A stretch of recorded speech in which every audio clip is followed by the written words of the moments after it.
আমি আপনাদের সামনে পবিত্র কোরআন শরীফের সূরা নাজিআত থেকে ৩৭ নম্বর আয়াতে কারিমা থেকে নিয়ে ৩৯ নম্বর আয়াতে কারিমা পর্যন্ত মোট ছোট্ট 4খানা আয়াতে কারিমা আপনাদের খেদমতে তেলাওয়াত করলাম।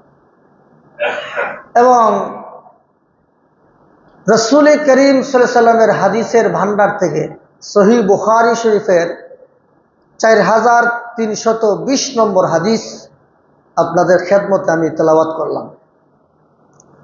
আল্লাহ যদি আমাকে তৌফিক দান করেন তাহলে এই আয়াতগুলো এবং হাদিসকে সামনে রেখে আপনাদের সামনে জরুরি কিছু কথা বলার চেষ্টা করব। আল্লাহ যেন আমাকে ইখলাসের সাথে কথাগুলো বলার, আপনারা যারা শুনবেন আপনাদেরকে যেন মহান আল্লাহ আমলের নিয়তে শোনার তৌফিক দেন। সকলে বলুন আমিন। সম্মানিত মুসল্লিয়ানে কেরাম, আমরা এক সময় এই পৃথিবীতে ছিলাম না, এখন আসি, আবার কিছুদিন পরে থাকব না। আমরা এই পৃথিবী ছেড়ে আমাদেরকে চলে যেতেই হবে। তো আমরা যখন এই পৃথিবী থেকে চলে যাব, কবরের পরে হাসর সম্পর্কে, কিয়ামত সম্পর্কে আলোচনা আমরা গত জুমাতে করলাম। কিয়ামতের বিচারের পরে আমরা হয়তো জান্নাতি হব আর না হয় জাহান্নামী। আমাদের ঠিকানা হলো হয়তো জান্নাত আর না হয় জাহান্নাম। দুনিয়া আমাদের কাহারও স্থায়ী কোনো ঠিকানা নয়, এটা আমাদের জন্য একটা ওয়েটিং রুম। আপনারা যখন কোথাও ভ্রমণ করেন, বিমানে হোক, রেলে হোক, বাসে হোক, আপনারা দেখবেন স্টেশনগুলোতে যাত্রী বিশ্রামাগার আছে। কমলাপুর রেল স্টেশনে আছে, বিভিন্ন রেল স্টেশন আছে বিশ্রামাগার। অর্থাৎ ট্রেন ছাড়ার আগ পর্যন্ত কিছু সময় এখানে একটু যাত্রীরা অপেক্ষা করে। এর মানে এই নয় যে ওই বিশ্রামাগারই হলো তার জন্য স্থায়ী ঠিকানা, বরং এটা হলো তার জন্য একটা অল্প সময়ের জন্য একটু অপেক্ষার জায়গা। তার ঠিকানা হলো, তার গন্তব্য হলো হয়তো চট্টগ্রাম না হয় কক্সবাজার। আপনি চট্টগ্রাম যাবেন, কক্সবাজার যাবেন, তো আপনি যখন গাড়ি ছাড়ার আধা ঘন্টা আগে, 20 মিনিট আগে যদি রেল স্টেশনে যান, তখন আপনি একটু বিশ্রাম নেন। এর মানে এই নয় বিশ্রামটাই আপনার জীবনের সবকিছু। যখন ট্রেন আসবে, ট্রেন ছেড়ে দিবে, তখন আপনি ওই বিশ্রাম ছেড়ে ট্রেনে উঠবেন, আর ওই ট্রেনে করে আপনি চট্টগ্রাম চলে যাবেন। তো আমাদের দুনিয়ার জীবনটাও এটা একটা স্টেশন।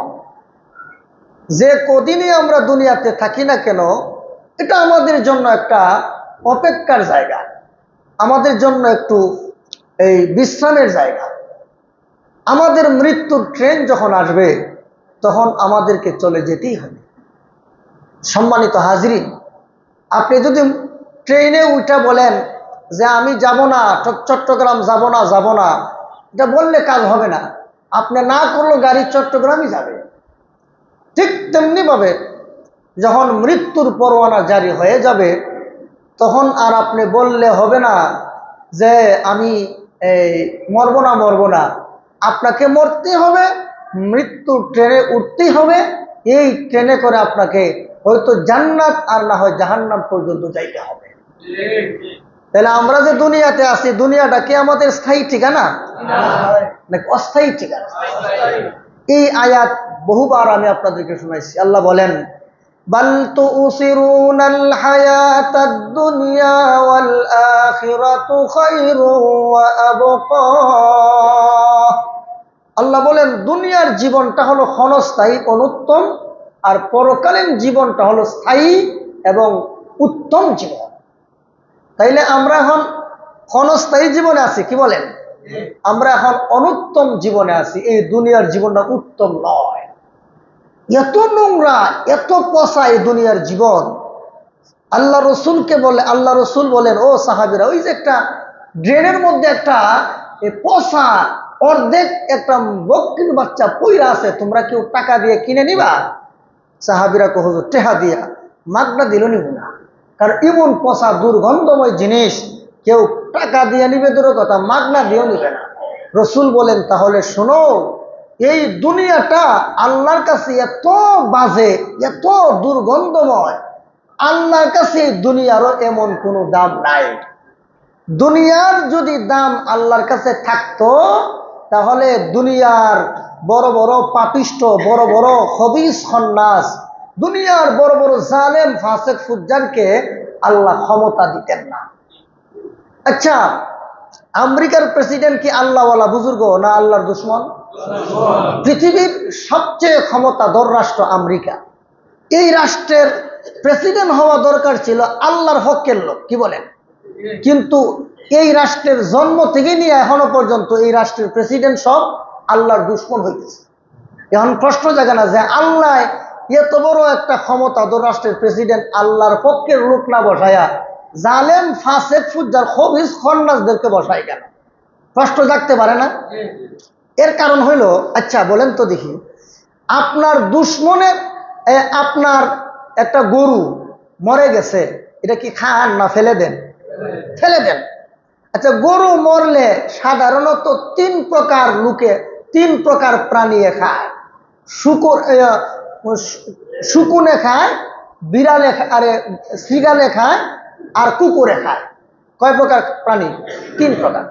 আচ্ছা, এখন আপনি যখন মরা গরুটা ফালাই দিলেন আর আপনার দুশ্মনের কুত্তায় খাইয়া খুব মোটা তাজা হইতেছে, আপনি কি বলবেননি যে আমার দুশ্মনের কুত্তায় খায় কেন? বলবেননি? আপনি বলবেন যে দুশ্মনের একটা কুত্তা না আরো 10টা কুত্তা খাইলো আমার কোনো আপত্তি নাই। যেরকম ঠিক কিনা? কারণ এই মরা গরু এটার আমার কাছে কোনো দাম নাই, এই জন্যই তো ফেলে দিলাম। চাই আমার কুত্তায় খাক, চাই দুশ্মনের কুকুরে খাক, এটা আমার কোনো আপত্তি নাই। কেন আপত্তি নাই? কারণ মরা গরুর কোনো দাম নেই। যেরকম ঠিক কিনা? ঠিক তেমনি ভাবে আল্লাহ কয় দুনিয়াটা মরা গরু, এটার আমার কাছে কোনো দাম নাই। রসুল বলেন আদ-দুনিয়া জিফাতুন ওয়া তালিবুহা কিলাব, দুনিয়ার জীবনটা হলো একটা মরা জানোয়ার, এই মরা জানোয়ারের পিছনে যারা ঘুরে এরা হইল কুত্তা। জোরে কোন নাউজুবিল্লাহ। এখন কত হইলো যে হুজুর শুকুনে খায়, তারপরে শ্রীগালে খায় মরা গরু, কুকুরে খায়, তো নবী কুত্তার কথা বললেন কেন? তার কারণ হলো, দেখেন শ্রীগালে শিয়ালে মরা গরু খায়, কোন সময় খায়? রাতের বেলা খায়, কিন্তু দিনের বেলা তার আপন ঠিকানা জঙ্গলে চলে যায়। শুধু রাতে খায়, দিনে খায় না। আর শুকুনে সে শুধু দিনের বেলায় খায়, রাতের বেলায় খায় না। রাতের বেলায় তার গাছের আগায় চলে যায়। কিন্তু কুত্তা এমন জঘন্য প্রাণী, মরা গরু পাইলে রাতেও খায়, দিনেও খায়, না খাইতে পারলে মাটির নিচে গর্ত করে রাখে। হে মরা গরু এ নিস্তার দেয় না, খাইতেই থাকে। আল্লাহ রসুল বলেন একদল মানুষ আছে দুনিয়া কামানোর জন্য রাতেও দুনিয়া নিয়ে ফিকির করে, দিনেও দুনিয়া নিয়ে ফিকির করে, 24 ঘন্টা দুনিয়া নিয়ে ফিকির করে। আল্লাহকে সাজদা দেওয়ার টাইমটুকু সে পায় না, আল্লাহর হুকুম পালন করার সময়টুকু পায় না। রসুল বলেন যারা আল্লাহকে বাদ দিয়া সদা সর্বদা দুনিয়া নিয়ে ব্যস্ত থাকে, এই সমস্ত মানুষে আর কুকুরের মধ্যে কোনো ব্যবধান নাই। আরেকটু জোরে এখন। এজন্য রসুল বলেন ওয়াতালিবুহা কিলাব, যারা এই দুনিয়ার পিছনে জীবনটাকে ব্যয় করো, আল্লাহ চেনো না, রসুল চেনো না, কোরআন হাদিস চেনো না, জান্নাত জাহান্নাম থেকে বাঁচার কোনো ফিকির নাই, তোমার আর জানোয়ারের মধ্যে কোনো ব্যবধান নাই। কি বলেন? এই জন্য এই দুনিয়ার জীবনটা হলো এমনি দেখা যায় সুজলা সুফলা, শস্য শ্যামলা, সোনার বাংলা, কিন্তু এটা আল্লাহর নবী বলেন ও সাহাবীরা তোমরা শুধু বাহ্যিকটা দেখো, এটার বিতর্গত জিনিসটা তোমরা দেখো না। ও সাহাবীরা শোনো, আমি আল্লাহর নবী ভিতরটা দেখি, কিন্তু তোমরা ভিতরটা দেখো না। তো সম্মানিত হাজিরিন, আমরা দেশে এখন দেখবেন মানুষ জোয়ান হওয়ার জন্য কত পলিসি অবলম্বন করে। যারা দাঁত একটাও নাই দেখবেন এত সুন্দর দাঁত লাগাইছে, মনে হয় যে উনার দাঁত মানে যখন আগে যে রকমের দাঁত ছিল এখন এর চারও সুন্দর। জোরে কোন ঠিক কিনা? স্কিন টাইট করার মেডিসিন আছে, জোরে কোন ঠিক কিনা? তারপরে চুল সুন্দর করার কি আছে? মেডিসিন আছে। কিন্তু জোয়ান হওয়ার জন্য অনেক কিছু আছে।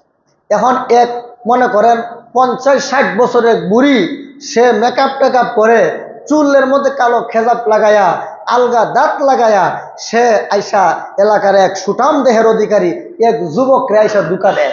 এই যুবক তো এই মহিলা দেখে পাগল।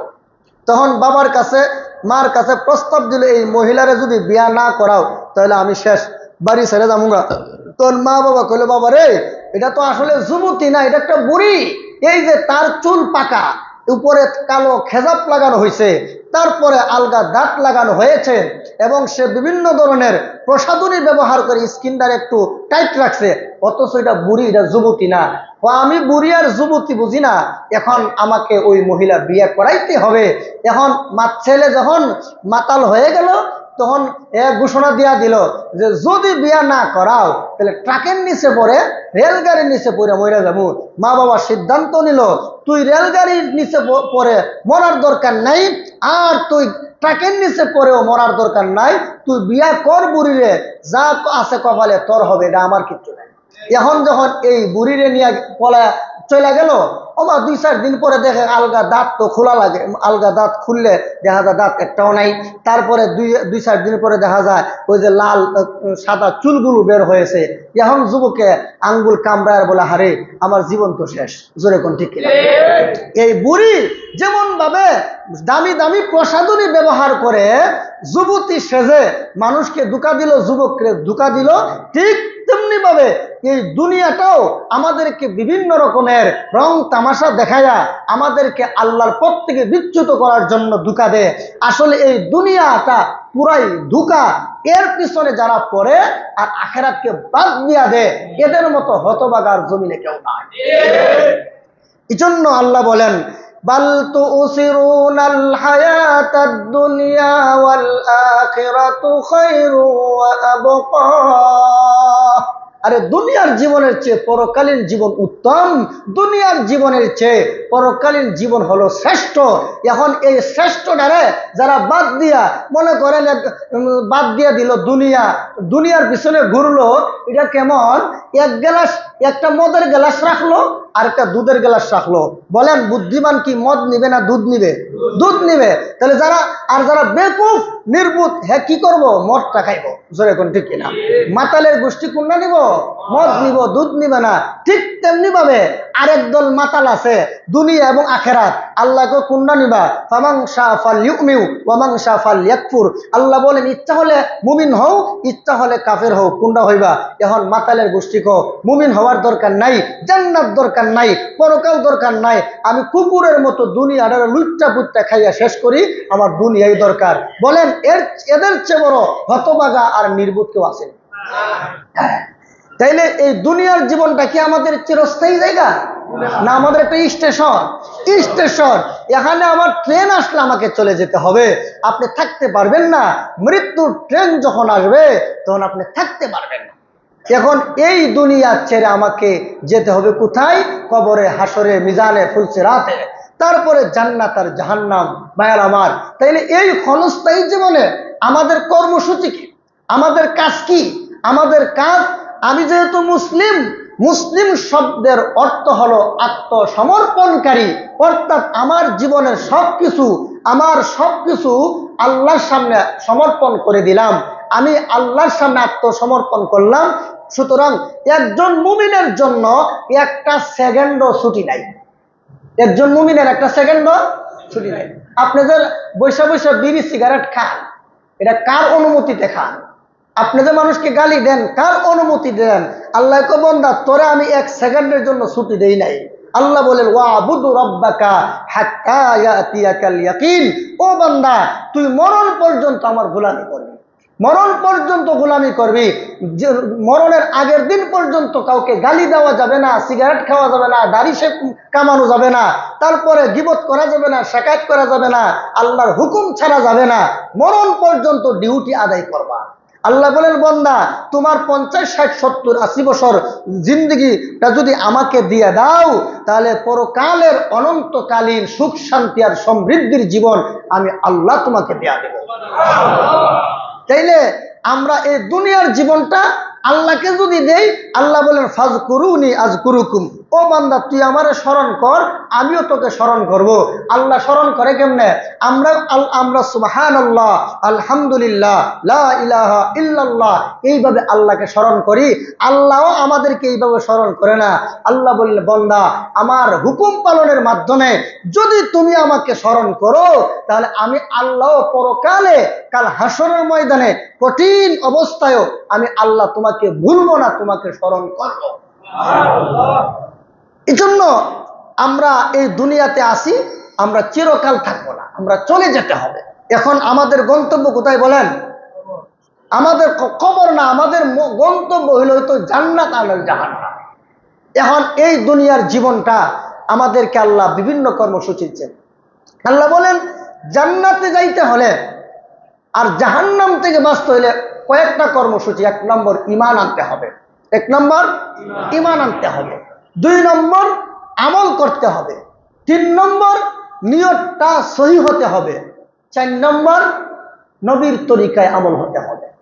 সারা জীবন এই 4টা কর্মসূচি মনে রাখবেন। 1 নম্বর জাহান্নাম থেকে বাঁচতে হলে আর জান্নাতে যেতে হলে 4টা কর্মসূচি আপনাকে পালন করতে হবে। 1 নম্বর ঈমান আনতে হবে, 2 নম্বর আমল করতে হবে, 3 নম্বর আমলটা নবীর তরিকায় করতে হবে, আর 4 নম্বর হলো আমলটার মধ্যে, আমলটা যে করবেন এর মধ্যে ইখলাস থাকতে হবে। অনেকে বলে আরে মসজিদ তো আমরা মাটি ফালানোর থেকে আছে। এই এলাকার বহু মানুষের মুখের থেকে আমি কথাটা শুনছি, আরে আমরা ওই যে টিন মাটি ফালাইছি না আরেক জায়গার থেকে, তো কি হয়েছে? তুমি মাটি ফালাইছো, কি হয়েছে? একদিন না একটু মাটি ফালাইলা একদিন, আর সারা জীবন যে দুনিয়ার দাঁড়িয়ে নিয়ে ব্যস্ত ছিলা, এটার হিসাব কি দিবা আল্লাহর দরবারে? আমি ঠিক আছে 2-4 দিন মসজিদের মাটি মাথাত কইরা আমি আইনা ফালাইছি, আল্লাহকে 2-4 দিন মাটি ফালাইছস মানলাম, আর বছরের পর বছর, যুগের পর যুগ আমার নিয়ামত খাইছস, হ্যাঁ, দুনিয়ার পিছনে সময় ব্যয় করছস, এখন তুই জাহান্নামে যা, তখন কি করবা? কিছু মাতালের গোষ্ঠী আছে, এদেরকে হিট না লাগায় বললে ওরা সোজা হবে না। ওরা কথায় কথায় বলে মসজিদ তো আমাদের রক্ত মাংসে করা, মসজিদ তুমি যদি স্বর্ণ দিয়েও মসজিদটা বানায় দাও, তোমার বাবার অধিকার নাই, আমার মেহনত এখানে আছে। কারণ তুমি যদি মুসলমান হয়ে থাকো তাহলে তোমাকে মানতেই হবে, এটা আমি একমাত্র আমার আল্লাহর জন্য করছি। কি বলেন আপনারা? খুঁটা দেও মিয়া। আল্লাহ বলেন মাথা কামাইলে যেমন কোন রকমের চুল থাকে না, কেউ যদি কোনো ভালো কাজ করে প্রকাশ করে খুঁটা দেয়, এর আমল নামায় কোনো আমল থাকে না, জিরো জিরো। এক লোক বুড়িগঙ্গাতে মাছ ধরে রাখছে, তো একটা ডুলা রাখছে, সারা রাত জাল দিয়ে মাছ ধরলো, মাছ ধইরা ডুলার মধ্যে রাখলো। ফজরের নামাজের আজান দিছে, এখন তো উনি বড় নামাজি মানুষ, মসজিদে আসবে নামাজ পড়ার জন্য। ডুলা যখন হাতে লইলো, দেহে একটা মাছও নাই। কিরে, সারা রাত বোয়াল মাছ ধরলাম, কই মাছ ধরলাম, টাকি মাছ ধরলাম, হ্যাঁ, বিভিন্ন প্রজাতির মাছ ধরে রাখলাম, একটা মাছও নাই, ব্যাপারটা কি? ওমা, পরে তাকায় দেখে ডুলার তলা নাই, ডুলার তলা নাই। আচ্ছা, যেই ডুলার তলা নাই, এই ডুলার মধ্যে যদি দুনিয়ার মাছও রাখেন, একটা মাছ থাকবো? ঠিক তেমনি ভাবে যেই লোকের আমলের মধ্যে ইখলাস নাই, ওই লোক সারা দুনিয়ার আমল করলেও একটা আমলও আল্লাহর কাছে গ্রহণযোগ্য হবে না, তাকে জাহান্নামে যেতেই হবে। এই জন্য আমি আজ থেকে ভালো রকম মনে করাই দিলাম, যদি আমার সামনে কমসে কম এই ধরনের কোনো কথা কেউ বলে, ওই মার কাছে নানাবাড়ি গল্প করে, মানে বুঝাইতো চা, মানে এই সমস্ত কথা কেন কয়ে জানেননি? আমার একটু প্রিয় আস্থাভাজন হওয়ার জন্য, অথচ হেদা আমার থেকে কত দূরে যাইতেছে এর এই খবর নাই। জালেমের গোষ্ঠী। আল্লাহর জন্য করবো আমার জীবন, আমার যৌবন, আমার নামাজ, আমার কুরবানি সব তো আল্লাহর জন্য। জোরে কোন ঠিক? আল্লাহ বলেন কুল ইন্না সালাতি ওয়া নুসুকি ওয়া মাহইয়ায়া ওয়া মামাতি ওয়া মামাতি লিল্লাহি রাব্বিল আলামিন। হে রাসূল বলুন, আমার জীবন, আমার মরণ, আমার কুরবানি, আমার সবকিছু আল্লাহর জন্য। তোমার জীবন আর তোমার মরণের চেয়ে কি নবীর জীবন মরণটা সস্তা ছিল? আমাদের জীবন, আমাদের মরণ, আমাদের নামাজ, আমাদের কুরবানির চেয়ে নবীজির জীবন মরণ কুরবানি এগুলো কি সস্তা ছিল? তাহলে এত বড় বুজুর্গ নবী, এত বড় আল্লাহওয়ালা নবী, এত বড় সম্মানী নবী, উনিও বলতেছেন যে আল্লাহ, ও আল্লাহ, আমার সবকিছু তো একমাত্র তোমার জন্য। জোরে কোন সুবহানাল্লাহ। তুমি কে? আমি যদুয়ার মধু মিয়া, হ্যাঁ বলতেছি এটা করছে সেটা করছে। আর একটা দলিল নেই। আল্লাহ বলেন وَإِذْ يَرْفَعُ إِبْرَاهِيمُ الْقَوَاعِدَ مِنَ الْبَيْتِ وَإِسْمَاعِيلُ رَبَّنَا تَقَبَّلْ مِنَّا إِنَّكَ أَنْتَ السَّمِيعُ الْعَلِيمُ। আল্লাহ তাআলা বলেন ইব্রাহিম আলাইহিস সালাম আর ইসমাঈল আলাইহিস সালাম এরা যখন বাপ বেটা উভয়ে আল্লাহর ঘর বাইতুল্লাহ নির্মাণ কাজ সমাপ্ত করলেন, এত ফজিলতপূর্ণ কাজ, বাইতুল্লাহর মতো এত শ্রেষ্ঠ কাজ, এটা শেষ করার পরে বলে আল্লাহ, এই যে কাজটা করলাম, আল্লাহ আমরা বাপ বেটা উভয়ে, আল্লাহ মেহেরবানি করে এই কাজটা তুমি কবুল করে নাও। হ্যাঁ, ইব্রাহিম নবীর চেয়ে কি আপনি বড় আল্লাহওয়ালা হয়ে গেছেন? আর বাইতুল্লাহর চেয়ে কি ভালো কাজ আপনি করছেন? আপনি যে খুঁটা দেন, এই জন্য হিট লাগায় বললাম কেন, যেন আমরা এগুলো আর না করি। জোরে কোন ঠিক কিনা? আমার কোনো লাভ লস নাই ভাই, আপনি ধ্বংস হইবেন যদি এগুলো খুঁটা দেন। আমরা যত কাজ করি, আর সাহাবায়ে কেরাম তো দিন রক্ষার জন্য জীবনটা দিয়ে দিয়েছেন। আল্লাহর নবীর সাহাবীরা আল্লাহর দ্বীনকে দুনিয়াতে জিন্দা করার জন্য জীবনটা বিলীন করে দিয়েছেন। এরপরেও আল্লাহ ইয়ারমুকের যুদ্ধে মুসলমানরা অনেকে আহত, একজন মুমূর্ষ অবস্থায় বলতেছে পানি পানি, আরেকজন দৌড়ায় নিয়ে আসছে পানি পান করার জন্য। তখন যেই মাত্র মুখে পানিটা নিবে, তখন আরেক জায়গার থেকে আওয়াজ আসতেছে পানি পানি। তখন যিনি প্রথমে পানি নিছে উনি বলছে যে আমাকে না দিয়ে ওই ভাইটাকে দাও। তখন উনার কাছে নিয়ে গেছে, নিয়ে দেওয়ার পরে তখন আরেক জায়গার থেকে শুনতেছে পানি পানি, সেও মুখে নেওয়ার পরে আমার দরকার নাই, যে বলতেছে পানি পানি তার কাছে দাও। ওই লোকটার কাছে যাওয়ার পরে দেখে ওই লোকটা মারা গেছে। এখন ফিরে 2 নম্বর ব্যক্তি তার কাছে আসলো, আয়সা দেখে সেও মারা গেল। আয়সা 3 নম্বর প্রথম ব্যক্তির কাছে আয়সা দেখে তিনিও মারা গেল। এটা হলো মুসলমানের জীবন। জীবনও দিল, আরেক মায়ের জন্য নিজের উৎসর্গ, নিজে ময়রা গেল, কিন্তু আরেকজন মুসলমান ভাইকে একটু সেবা করার জন্য, একটু শান্তি দেওয়ার জন্য কত ত্যাগ, কত কুরবানি। এটা হলো মুসলমানের জীবন। নবীর সাহাবীদের জীবনী পড়েন, তাহলে আসলা হইবেন, আর নাহলে হবেন না। সাহাবায়ে কেরামের জিন্দেগি পড়েন, তাদের জীবনটা কেমন ছিল আর আমাদের জীবনটা কেমন। আপনি সাহাবীদের জীবন কইরা দেখেন, তখন দেখবেন এরা ছিল প্রকৃত মুমিন আর আমরা কাফিরের মতো। নবীর সাহাবীদের জীবনের সাথে মিলায় দেখেন। তাইলে ভাই, আমরা যদি জাহান্নাম থেকে বাঁচতে চাই, কয়টা আমল করতে হবে? কি কি বলেন? 1 নম্বর ঈমান, 2 নম্বর আমল, 3 নম্বর নবীর তরিকা আমল। আমলটা মন মতো করলে হবে না, নবীর তরিকাই করতে হবে। 4 নম্বর ইখলাস। আমল তো ঈমান আছে, আমলও আছে, একদম নবীর তরিকাই করছেন, কিন্তু 4 নম্বর শর্তটা নাই। বলেন আল্লাহর কাছে গ্রহণযোগ্য বলি? ওযুর ফরজ কয়টা? 3টা আদায় করছেন, একটা করছেন না, নামাজ হইবনি? যেমন ভাবে ওযুর ফরজ 4টা, 3টা আদায় করলেন, একটা করলেন না। যেমন এই নামাজ দিয়ে, যেমন এই ওযু দিয়ে, যেমন ওযুর ফরজ 4টার মধ্যে 3টা আদায় করলেন, একটা করলেন না, এই ধরনের ওযু দিয়া যেমন নামাজ হবে না, ঠিক তেমনি ভাবে জাহান্নাম থেকে বাঁচার জন্য 4টা শর্ত, এই 4টা শর্তর মধ্যে 3টা আদায় করলেন, একটা আদায় করলেন না, তাহলে এই ধরনের আমল দিয়েও, এই ধরনের ঈমান দিয়েও আপনি জান্নাতে যাইতে পারবেন না। বুঝাইতাম পারলাম? আমরা করে দলিল দিয়া, যুক্তি দিয়া বুঝাই, এরপরে বুঝেন না। এরপরও একদল নাদান আছে, কি ওয়াজ করে, গল্প করি। আমি তো গল্প বুঝি না। দিলের কান দিয়া শুনবেন, দেখবেন কথার মধ্যে কয়টা আয়াত আছে, কয়টা যুক্তি আছে। মানুষ এখন এত বুকা না, মানুষ এখন 5 আঙ্গুলে ভাত খায়। জোরে কোন ঠিক কিনা? হ্যাঁ, মানুষ এখন বুঝে। সুতরাং বুঝার চেষ্টা করেন, হৃদয়ঙ্গম করার চেষ্টা করেন। জাহান্নাম থেকে বাঁচতে হলে, জান্নাতে যাইতে হলে 4টা আমল, এর মধ্যে ঈমান, আমল, নবীর তরিকা, ইখলাস, এই চারটা আমল থাকতে হবে, চারটা গুণ থাকতে হবে। আর এই চারটা গুণ যাদের মধ্যে নাই এরা হলো সীমা লঙ্ঘনকারী। ওই এদের ব্যাপারে মহান আল্লাহ পবিত্র কোরআনের সূরা নাজিয়াতের 37 নম্বর, 38 নম্বর, 39 এবং 40 নম্বর আয়াতে আল্লাহ বলেন فَأَمَّا مَنْ طَغَى وَآثَرَ الْحَيَاةَ الدُّنْيَا فَإِنَّ الْجَحِيمَ هِيَ الْمَأْوَى। আল্লাহ বলেন فَأَمَّا مَنْ طَغَى, যারা সীমা লঙ্ঘন করে, আর ওয়াআসারাল হায়াতাদ দুনিয়া, যারা দুনিয়ার জীবনটাকে আখিরাতের জীবনের উপর প্রাধান্য দেয়, ফাইন্নাল জাহিমা হিয়াল মাওয়া, তাদের ঠিকানা হবে জাহান্নাম। তাইলে যারা তাগী, যারা সীমা লঙ্ঘনকারী, এদের ঠিকানা হবে জাহান্নাম। তো তাগী দুই ধরনের।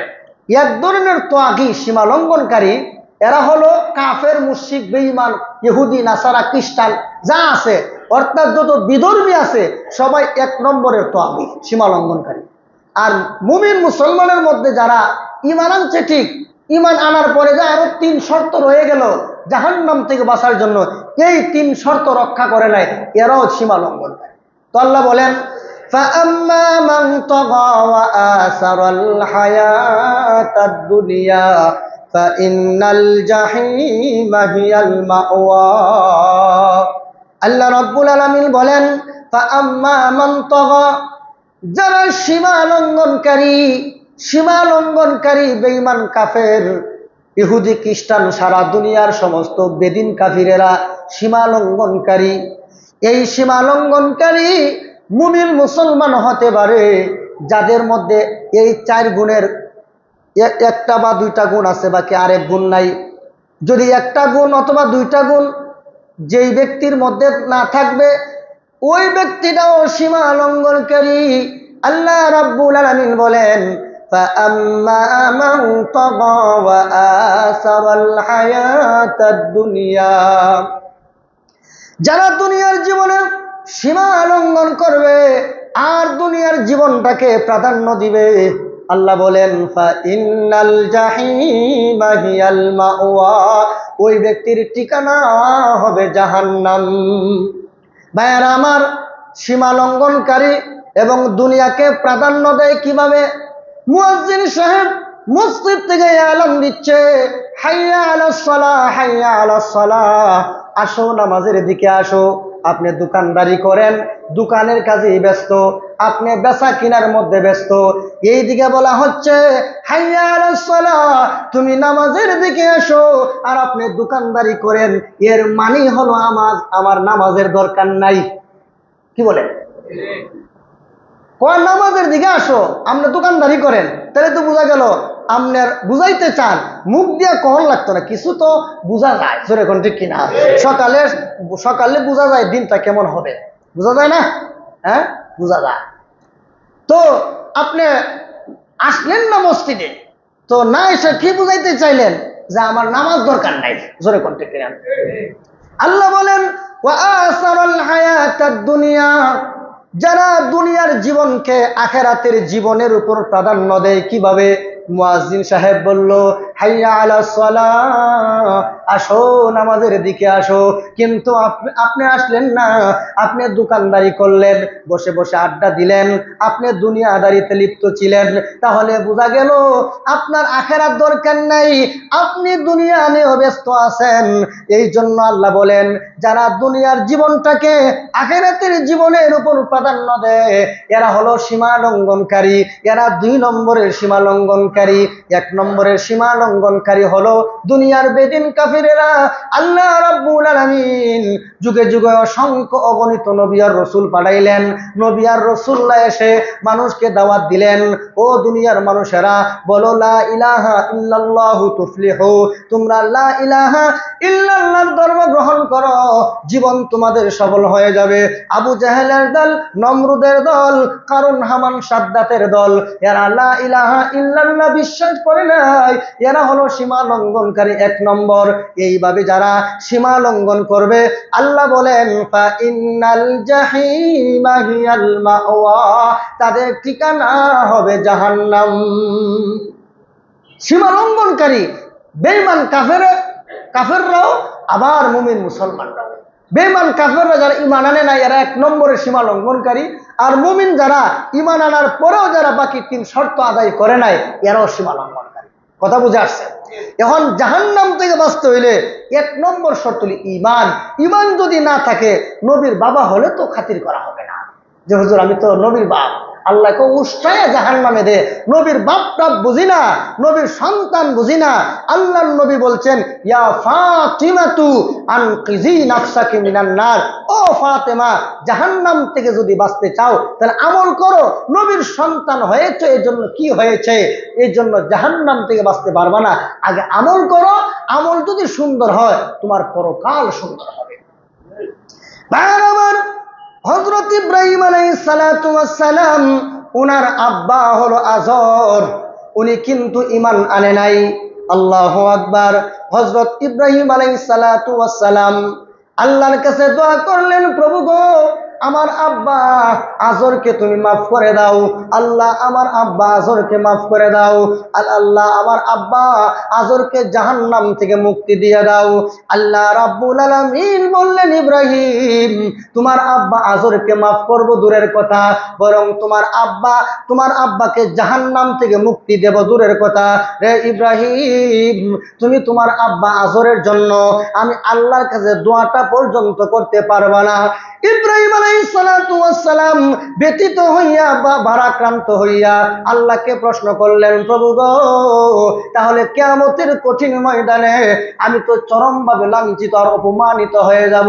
মানুষ যখন দেখবে যে ইব্রাহিম নবীর আব্বা আজর জাহান্নামী হয়ে গেছে, আল্লাহ আমার তো ইজ্জত আর সম্মান থাকবে না। আল্লাহ রাব্বুল আলামিন জাহান্নামের পর্দা সরাইয়া দিলেন আর বললেন, ইব্রাহিম জাহান্নামের দিকে তাকায় দেখো। ইব্রাহিম আলাইহিস সালাতু ওয়াস সালাম জাহান্নামের দিকে তাকায় দেখে একটা প্রাণী জাহান্নামে জ্বলতেছে, অদ্ভুত প্রাণী, তারে চেনা যায় না, এমন একটা অদ্ভুত প্রাণী। তখন ইব্রাহিম আলাইহিস সালাতু ওয়াস সালাম বলেন, প্রভু গো এটা এমন একটা অদ্ভুত প্রাণী, তারে তো আমি চিনি না। আল্লাহ রাব্বুল আলামিন বলেন, ইব্রাহিম এটাই হলো তোমার আব্বা আজর। আল্লাহ আমার আব্বা আজর যদি হয়ে থাকে চিনি না কেন? আল্লাহ রাব্বুল আলামিন বললেন, ইব্রাহিম তোমার আব্বা আজরের চেহারা পরিবর্তন করে আমি আল্লাহ একটা জানোয়ার বানাই দিলাম। কেন জানুনি? যেন তোমার আব্বা আজরকে যে মানুষ না চিনে, যদি তোমার আব্বা আজরকে মানুষ চিনে তাহলে তোমার বেইজ্জতি হবে। তোমার ইজ্জত আর সম্মানের দিকে তাকাইয়া আমি আল্লাহ তোমার আব্বা আজরের চেহারা পরিবর্তন করে আমি আল্লাহ একটা জানোয়ারের সুরত বানাইয়া জাহান্নামে দিয়া দিলাম। তাইলে দেখেন হযরত ইব্রাহিম আলাইহিস সালামের বাবা আজর, উনি আজর ঈমান নাই, কিন্তু ঈমান না থাকার কারণে নবীর বাবা হওয়ার পরও তাকে খাতির করা হয়নি। জোরে কণ্ঠে দিলাম। ভাইয়ের আমার, জাহান্নামের আগুন এমন একটা আগুন, বুখারী শরীফ 4320 নম্বর হাদিস, আল্লাহ রসুল বলেন দুনিয়ার আগুনের চাইতে জাহান্নামের আগুন 70 গুণ বেশি পাওয়ারফুল হবে। ভাইয়ের আমার, আল্লাহ রসুল বলেন ভাইয়ের আমার, আল্লাহর হাবিব বলেন, বুখারী শরীফ 4320 নম্বর হাদিস, আল্লাহর হাবিব বলেন, নারুকুম জুজউন মিন 70 জুজআন মিন নারি জাহান্নামা। আল্লাহর রাসূল বলেন, রে আমার উম্মতরা শোনো, দুনিয়ার আগুনের চাইতে জাহান্নামের আগুন 70 গুণ বেশি পাওয়ারফুল হবে। এই কথা যখন বলল, সাহাবায়ে কেরাম আল্লাহর হাবিবের কাছে গিয়া বলেন, আল্লাহর নবী গো, ওগো আল্লাহর হাবিব, দুনিয়ার আগুনই তো যথেষ্ট ছিল আমাদেরকে শাস্তি দেওয়ার জন্য, মানুষকে শাস্তি দেওয়ার জন্য তো দুনিয়ার আগুনটাই যথেষ্ট ছিল। আল্লাহর হাবিব বলেন, সাহাবীরা শুনো, এরপরে মহান আল্লাহ এই দুনিয়ার আগুনের চাইতে আরো 69 গুণ পাওয়ার আল্লাহ বাড়ায় দিয়েছেন। ভাইয়ারা আমার, আমরা দুনিয়ার আগুন যেটা ব্যবহার করি ওইটা হলো সোনালী কালার, জোরে কোন ঠিক কিনা? কি কালার? আগুনটার কিন্তু কয়েকটা কালার আছে। নিচেরটা থাকে সোনালি, একটু উপরের দিকে লাল, এরপরে থাকে কালো ধোঁয়া। জোরে কোন ঠিক কিনা?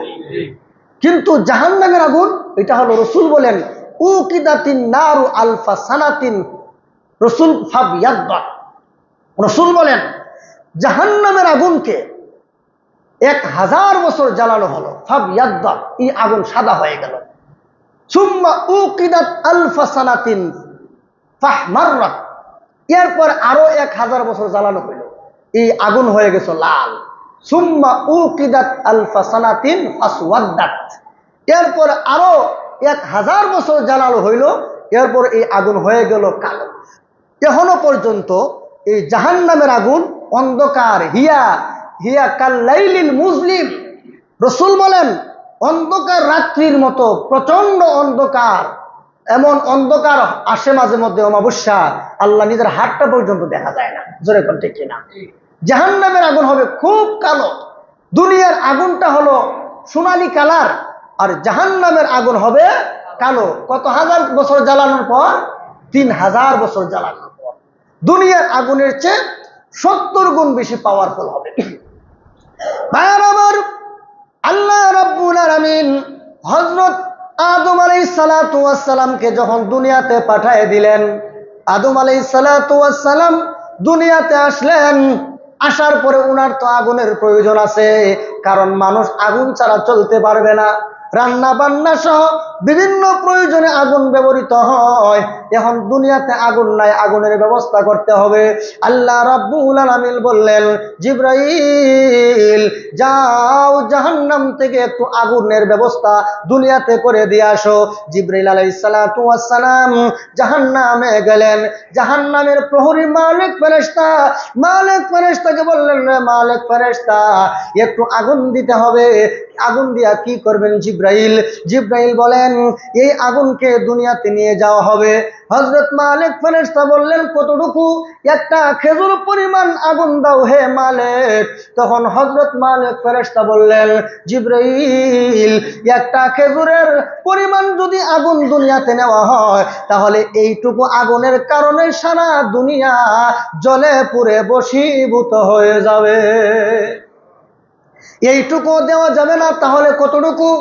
হে জিবরাইল, যাররা পরিমাণ আগুন তাও জাহান্নামের আগুনকে 70 বার ধৌত করে দুনিয়ার একটা পাহাড়ের উপর রাখলেন। আবার ওই আগুন পাহাড়কে ভেদ করে আবার জাহান্নামে চলে গেল। ওই আগুনটা জাহান্নামে চলে যাওয়ার সময় যে ধোঁয়া দিয়া গিয়েছিল, এটা হলো দুনিয়ার আগুন। দুনিয়ার আগুন বুঝেন, যাররা পরিমাণ আগুন, এটার আরো 70 বার ধুইয়া পাহাড়ের উপর রাখলেন। হাকিমুল উম্মাত মুজাদ্দিদুল মিল্লাত হযরত আল্লামা শাহ আলী থানভী রাহিমাহুল বারী তিনি এই ঘটনা আনছেন যে আল্লাহু আকবার, জাহান্নামের আগুনকে 70 বার ধৌত করে একটা পাহাড়ে রাখলেন, আর এই আগুনটা আবার জাহান্নামে চলে গেল।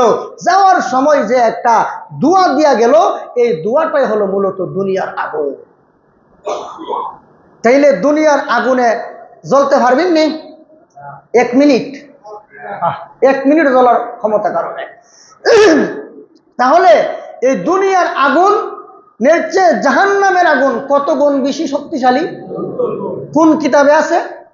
বুখারী শরীফের 4320 নম্বর হাদিস। এই হাদিসটা আবার মিশকাত শরীফ বাবু সিফাতিন নারি ওয়া আহলিহা 502 নম্বর পৃষ্ঠাতে এই হাদিসটা শুরুতে আছে। আল্লাহর রাসূল বলেন দুনিয়ার আগুনের চেয়ে জাহান্নামের আগুনটা 70 গুণ বেশি পাওয়ারফুল হবে। ভাইয়ের আমার, এই জাহান্নামের আগুন, এই জাহান্নামের উপরে কিন্তু ফুল সেরাত ফিট করা। ফুল সেরাত কোথায় ফিট করা? জাহান্নামের উপরে। এই ফুল সেরাতটা হবে হীরার চেয়েও দার, চুলের চাইতেও চিকন, অমাবস্যার রাত্রি থেকে অন্ধকার। ওই জাহান্নামের ফেরেশতা জাহান্নামীদেরকে ধরার জন্য ফুলসেরাতের ব্রিজের গোড়ায় অবস্থানরত আছে। ওই যে উদাহরণ দিছিলাম যে বিজিবি, আগে জানতাম বিডি আর এখন বিজিবি, খালি নাম পরিবর্তন হয়। যেরকম ঠিক কিনা? কারণ দুনিয়ার স্বার্থে যারা রাজনীতি করে, ওরা ওনাদের স্বার্থ রক্ষার জন্য নাম পরিবর্তন করতেই পারে। আর যারা দেশ সরকার জন্য, মানুষের জন্য, আল্লাহর দ্বীনের জন্য রাজনীতি করে, এরা এত পরিবর্তন করে না, এরা মূল কাজ করে। তো জাহান্নামের ফেরেশতা ওই যে ফুলসিরাতের ব্রিজের গুড়ায় জান্নাতি ফেরেশতাও আছে, আবার জাহান্নামী ফেরেশতাও আছে। যখন দেখব আল্লাহু আকবার, এই জাহান্নামী ফেরেশতা যেগুলো আর জান্নাতি জাহান্নামী লোক যেগুলো, এদের চেহারা সুরত দেখলেই মনে হবে এটা জাহান্নামী। আল্লাহু আকবার।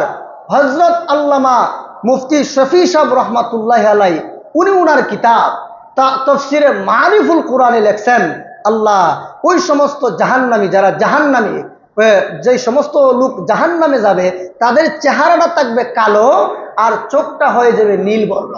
চোখ হবে নীল, চেহারা হবে কালো। আচ্ছা বলেন, এই সুরত যদি জাহান্নামীদের হয়, তাহলে জাহান্নামী ফেরেশতারা দেখে চিনবো না? কি বলেন? চিনবে। শুধু জাহান্নামীদের আলামত না, বরং যারা আল্লাহওয়ালা নামাজি মুসলমান, এদেরও কিন্তু একটা চিহ্ন থাকবে। এরা অজু যে করলো 5 ওয়াক্ত নামাজের জন্য, এই 5 ওয়াক্ত নামাজের অজুর কারণে তার চেহারাটা ডুবে ঝলমল করতে থাকবে।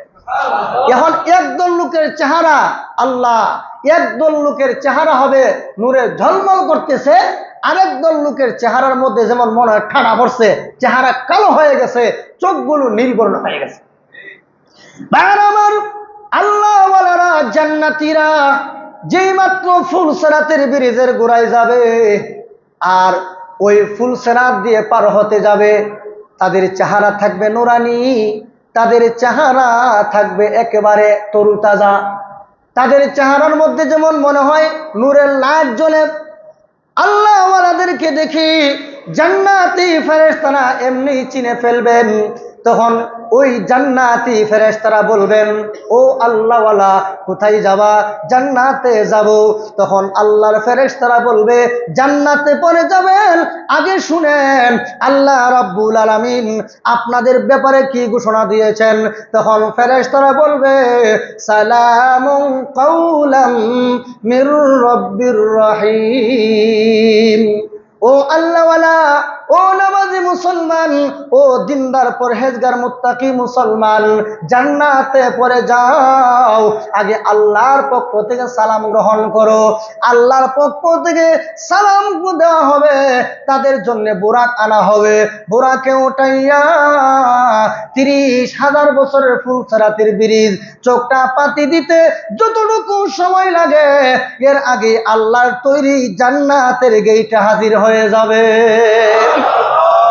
ভাইরা আমার, জান্নাতের গেট উন্মুক্ত করে দিয়ে বলবেন, উদখুলুহা বিসালামিন আমিনিন।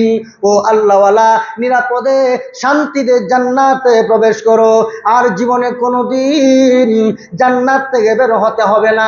ভাইরা আমার, কতদিনের জন্য জান্নাতে প্রবেশ করানো হবে? আর এক আয়াত আল্লাহ বলেন, সালামুন আলাইকুম তিবতুম ফাদখুলুহা খালিদিন।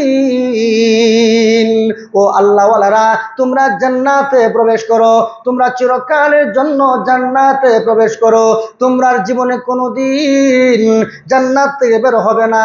আমি আল্লাহ যতদিন থাকবো, তোমরাও জান্নাতে ততদিন থাকবা। এটা হবে আল্লাহওয়ালাদের ব্যাপারে।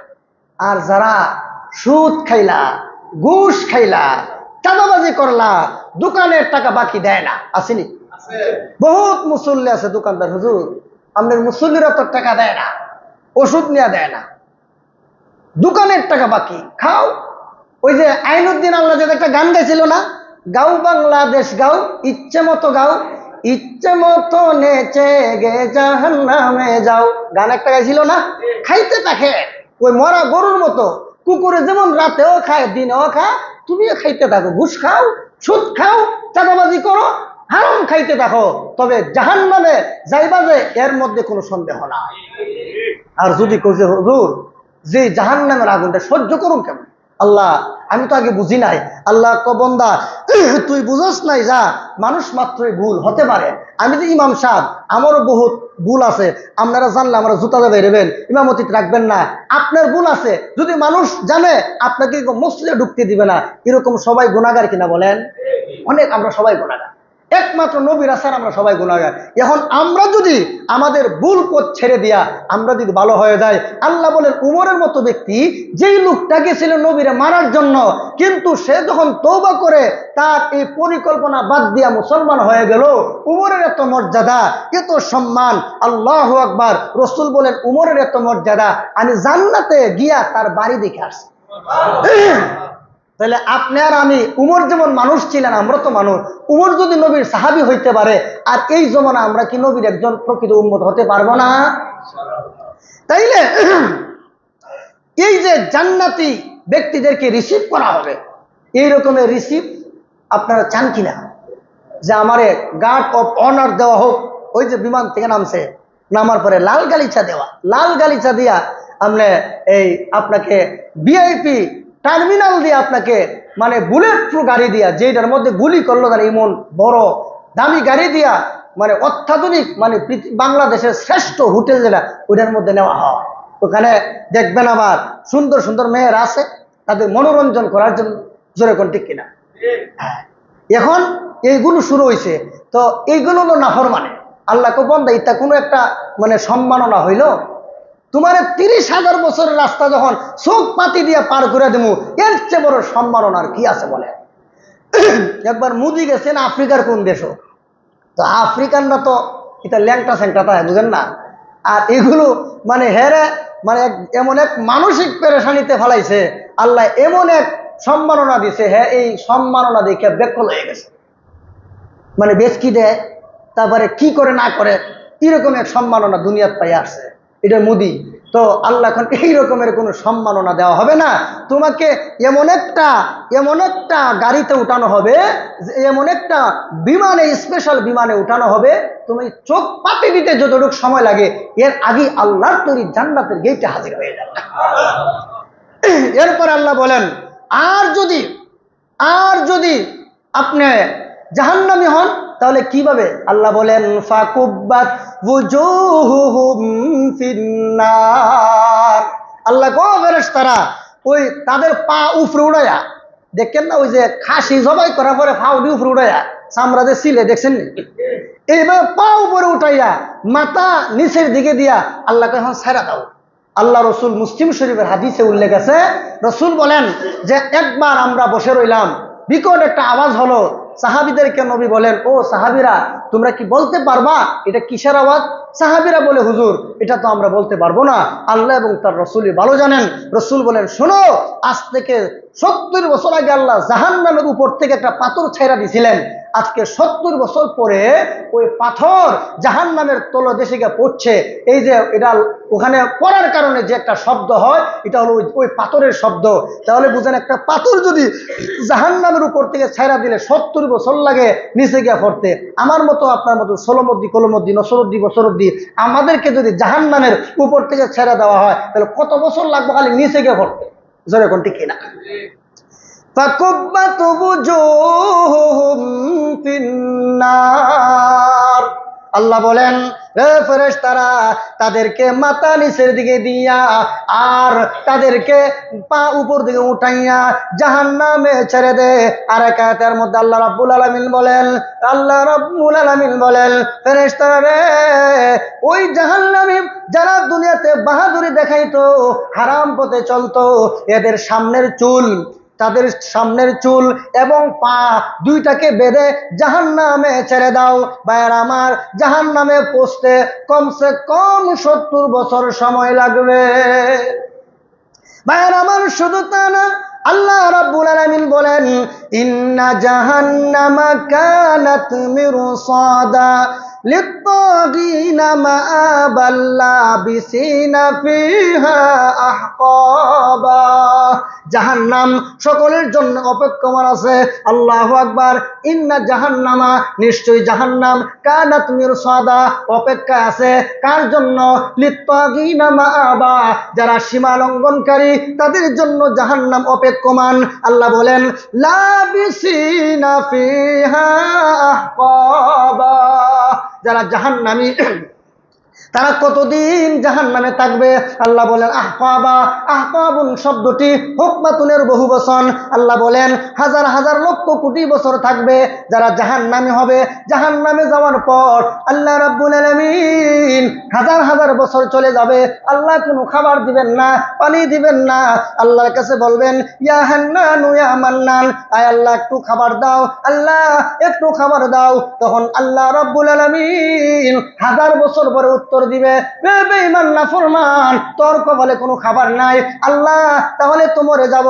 আল্লাহ বলেন সুম্মা লা ইয়ামুতু ফিহা ওয়া লা ইয়াহইয়া, জাহান্নামে কোনো মানুষ বাঁচার মতো বাঁচবেও না আর মরবেও না, এমন অবস্থায় জীবন যাপন করবে। আল্লাহ বলেন তোদের কপালে খাবার নাই, তবে একটা খাবার আছে। আল্লাহ বলেন ইন্না শাজারাতাজ যাকুম তাআমুল আসিম, জাহান্নামীদেরকে একটা খাবার দেওয়া হবে, এটা হলো যাকুম। আল্লাহ যাকুম এমন একটা ফল, এটা এমন একটা ফল, এটার ভিতরে শুধু কাঁটা আর কাঁটা। তখন জাহান্নামীরা হাজার বছরের ক্ষুধা মেটানোর জন্য যাকুম ফল খেতে চাইবে। আল্লাহ বলেন দে হেরে যাকুম ফল। যাকুম ফল যখন যেই মাত্র খাওয়ার জন্য মুখের মধ্যে নিবে, এমনি গলার মধ্যে আটকে যাবে, এখন বেরো করতে পারবে না আর ভিতরও নিতে পারবে না। এখন কি হবে? আমাদের গলায় যদি মাছ খাওয়ার সময় কাঁটা লেগে যায়, তখন এই কাঁটা বের করার সময় আমরা কি করি?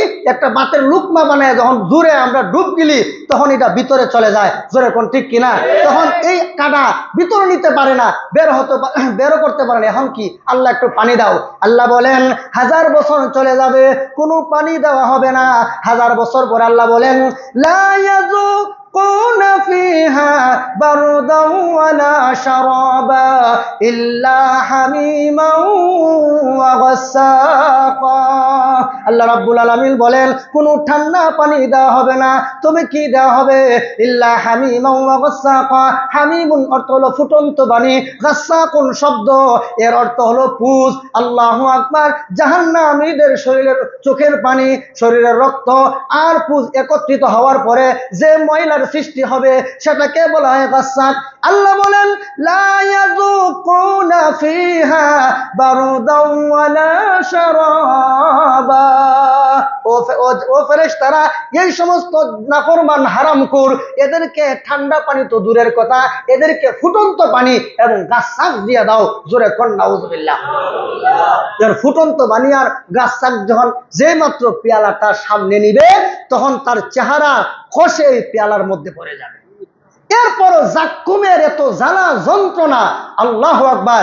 এরপর এটা খাইবে, পানিটা খাবে এবং গাসসাক পুজ খাবে।